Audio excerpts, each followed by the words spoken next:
Wapendwa wa Mungu, jina la Yesu likainuliwe. Yesu ni mwana wa Daudi, ni mfalme juu ya wafalme wote. Baba, tunalitangaza neno lake jioni ya leo. Maana neno lake linasema ya kwamba katika nyakati hizi za mwisho, maandiko yake yanasema ya kwamba katika kitabu cha Timotheo wa kwanza 4 mstari wake wa kwanza, Biblia inasema ya kwamba wengi watajitenga na imani, wasikize roho zidanganyazo na mafundisho ya kishetani. Tunaona ya kwamba hizi nyakati ambazo tunazoishi ni nyakati ambazo ni za hatari. Unafaa wewe mwanadamu kujiandaa katika ndani ya moyo wako, kuwa mtu wa kuchunguza maandiko siku baada ya siku. Maana neno la Bwana linafanywa upya siku baada ya siku.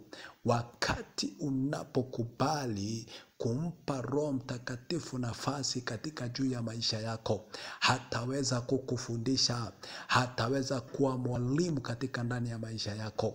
Ni kwa sababu hautaweza bila Mungu, hautaweza bila nguvu za Mungu, hautaweza bila kusoma maandiko yake. Ni kwa sababu tumesikia ya kwamba Roho ananena wazi wazi ya kwamba katika nyakati hizi tunazoishi, wanabii wengi wa uongo watatokea, naye watafanya ishara zote za kila aina, hata yamkini wapate kupoteza wale ambao ni wateule wa Mungu, waweze kupoteza wale ambao ni wateule wa Mungu. Jina la Bwana Yesu likainuliwe. Maana maandiko yake inasema na inazidi na kutuambia katika kitabu cha Yakobo